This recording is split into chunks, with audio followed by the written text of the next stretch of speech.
Hello folks and welcome to another Let's Play session. This time I am playing Cube World. Now if you're kind of confused on the manner and look of this game, don't worry, you're probably not alone, but it tends to have a visual resemblance to Minecraft, which surprisingly I kind of got that impression too, but mainly it actually reminds me a lot like a 3D version of the 8-bit Final Fantasy that came out in the early 80s, and that was probably mainly the main motivations of why I got this game. This was developed by a husband and wife team, which the game was made available in July of this year, 2013. So what is Cube World? Well, basically Cube World looks like it's basically, I guess if you want to kind of compare it to Minecraft, it has some of those elements as far as the exploration, I would say to a certain extent destructible environments, but I can say that the map system is a lot nicer to look at, or it seems like it's a lot nicer to look at, mainly because of, well, I know where the hell I am basically. But you know, this is no way, you know, intended to badmouth either game. This is more just to sort of compare similar features, because that's what Cube World does kind of give off, is it's a very similar game in terms of at least the visual fidelity of what it is there, but at the same time it's not, because you can tell that with Minecraft it's a 16 by 16 pixel square grid, and you can kind of see that with Cube World, but right now since I can actually change my video settings, I'm actually running full 1920 by 1080. I'm actually rendering full distance that the game allows me. It's just like in Minecraft. No texture packs, because the game is still in alpha right now, and it's available for 20 bucks. So very similar indie, I guess you could say indie financing, just how like Minecraft started out. The only difference is this is more appealing to the adventuring and RPG elements of, you know, old classic games like Final Fantasy, which is, I think, the main contributing factor, because I do have all this equipment. Of course, it does use a monetary system in game to purchase certain things like your potions, your and I guess you could say food to heal yourself, and recipes for the most part. Now, this kind of reminds me of like other games like Legend of Zelda, because like Minecraft has TNT, this game has bombs, and certain areas can be destroyed. Now, of course, certain areas can be destroyed by mobs. Like I think I was actually playing a session of this game with one of our friends through a self-made network, because they do have public servers out there, but because the game is still being developed, there are still some jackasses out there that want to create some havoc and just make life a pain. But basically we encountered and I think a troll, and one of his special attacks took out a whole tree, because he did like a whirlwind type of attack. So it was actually kind of surprising, because it's like, how do you fix this? Oop, another combat. I'll have an easier time because it's only one person, but yeah, the main reason why I lost that one is because I got overwhelmed, for one, and I am soloing this by myself, so we're not running around as a large party like you may have seen in other Cube World videos. But regardless, it does take some time to get used to, because this is definitely more action oriented than anything else. But the nice thing is that with the big giant coordination, you do get the have an easier time with the bigger fights. But looks like we hit town, which as you can see on the map is called Asgard City.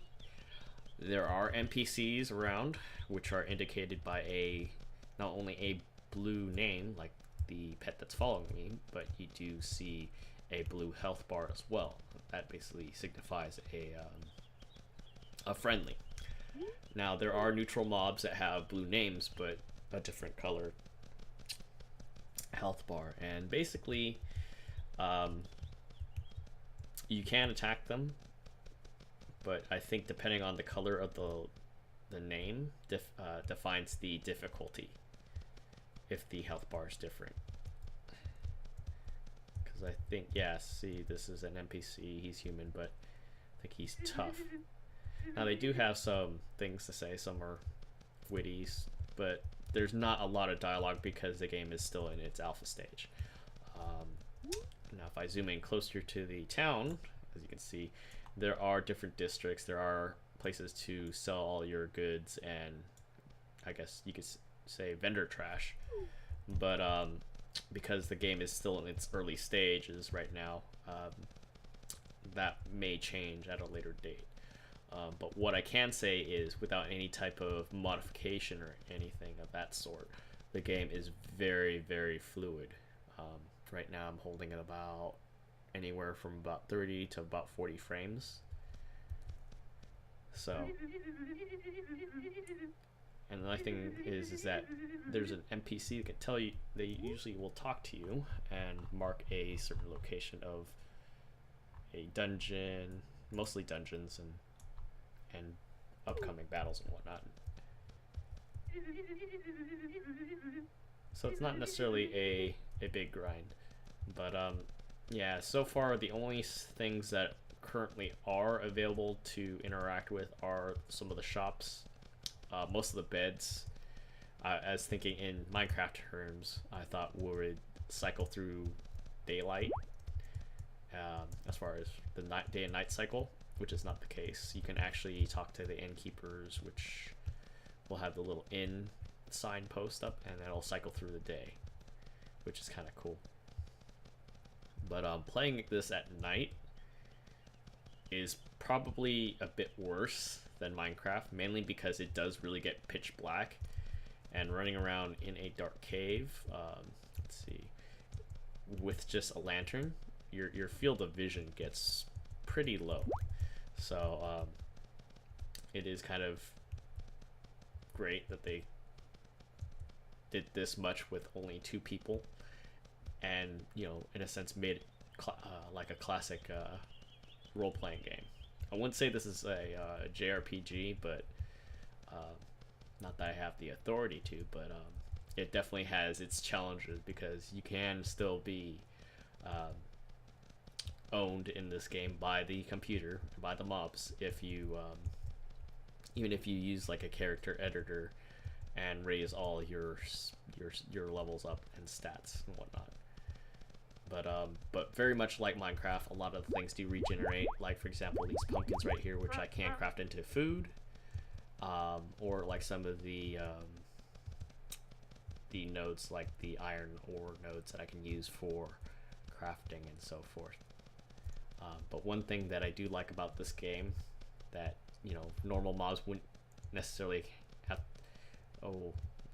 they wouldn't get stuck on, and makes it a little more challenging, is just like you, they can climb. And somebody's shooting me. What the bloody breezes? Oh, hello. And my raccoon's owning on him already.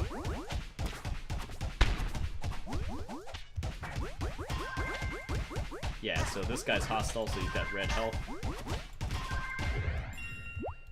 Man, so I'm only level 6. They don't say what level these mobs are, but gosh, they do hurt. But yeah, just the character design, it pretty much heavily reminds me of the old Final Fantasy games. And I think that's why I still pretty much continue to play this right now.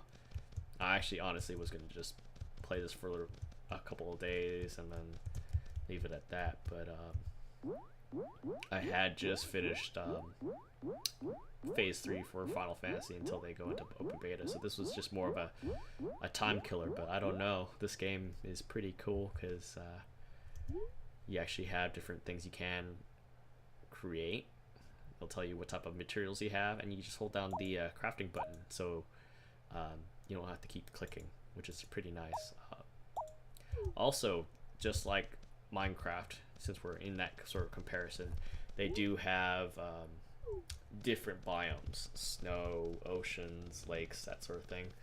And jungles actually, but the only environment that I've been able to get to is the ocean.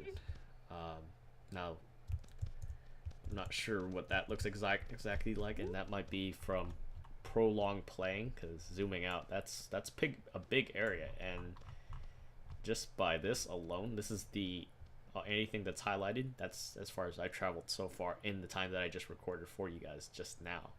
So this is pretty vast. This is pretty big. But the cool thing is that some of the pets that they do have in Cube World are usable as a mount, so it does cut down on the running time. Now I can walk slowly and feel like a Final Fantasy NPC, and it's actually kind of funny because I have stubby legs and stubby arms and stuff like that. But you know, we'll see what happens. So far, I believe the main developer mentioned, I'm not sure if it's from a tweet, excuse me, was that there was not going to be any type of modding, that he's not going to be doing any modding, but that might be more open to the people, more to the fans. It looks like we're going to attack these humans really quick. That mage, because God, it's so annoying, setting me on fire.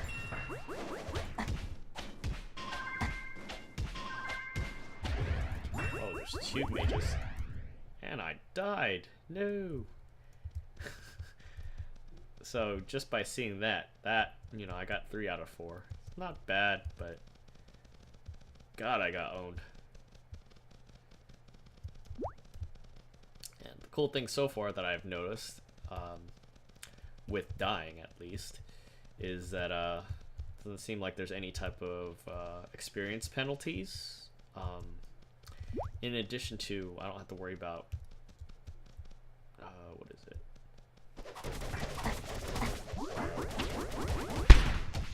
I was gonna say, oh, repair costs. For whatever reason, I totally forgot what I was gonna say. But yeah, repair costs. In most MMOs, I have to worry about repairing my gear. Oh man, it's just a mess.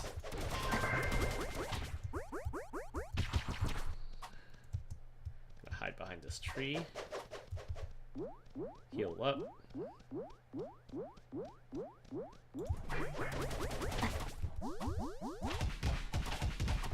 Luckily, I don't have to revive my pet. He revives over in a certain amount of time anyways. And he's dead again. Hey. Goodness. It's gonna take forever to level up this raccoon.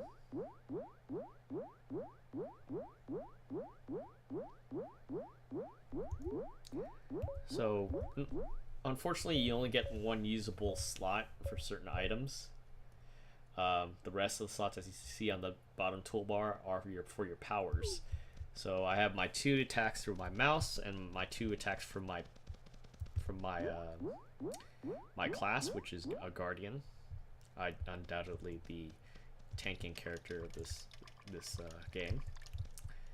And you know, I'm not sure what regulates like hate or threat in this game, but all I know is that whoever hits the most for damage tends to grab the attention of the bigger mob. So yeah, it's really hard to say how that works out exactly, but definitely if you have more than 1 player, it's definitely worth it. Let's see, are these friendly? Nope, they're not friendly. But yeah, basically one of the mechanics that they implemented in this game is you want to get as many hits as you can. Poisoned. As many hits as you can, because what that does is it reduces the armor capabilities of the mob. So like say if I have really high armor and it's reducing damage, well, the more times I hit, the more damage that ends up passing through. So pretty cool. Battles tend to... Whoa. The witches are fighting a cow. And they're friendly because they have names.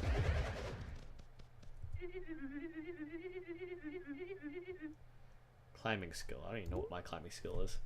God. All I know is my stamina is not very much. Only because I get to do this. Just enough to climb up. Which is definitely a godsend, because I think one of the times I was playing this, I actually threw myself down a cavern, was trapped between a very steep hole, could not jump up, and I totally forgot about the climbing aspect of things, which enable you to get to high places, kind of like this. But of course there are much, much bigger and higher places than, as you can see by the terrain, much, much higher. The game also features hang gliding, which allow you to traverse if you're very high, but the problem is you can't change your altitude. So it's just straight, it's just kind of, it's not necessarily straight down, I should say, but it's just more of straight, and then you lose your altitude over the course of time. So kind of useful, but unfortunately there's nothing that allows you to get really high, at least as far as I've seen. Mainly because in one instance there was a dungeon that was sitting on top of a very big tower, raised up, kind of like that one back there, the one that I kind of highlighted. Well, actually, no, more like this one, where it's just straight up, like where my reticle is, and there was no way of getting up there even by climbing, only because I think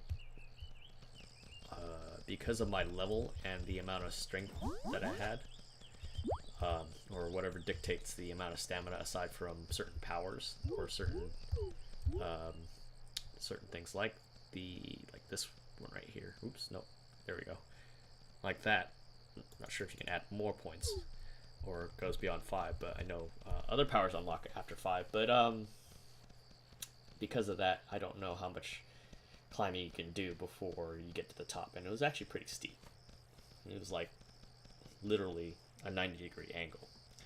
So that's it for now. It's a brief video, but if there's anything you'd like to see, or if you'd like to watch more gameplay, and of course not just with myself, but if you're interested in seeing that with friends, or if you'd like to do a video, by all means leave a comment below. And until the next time, see you then.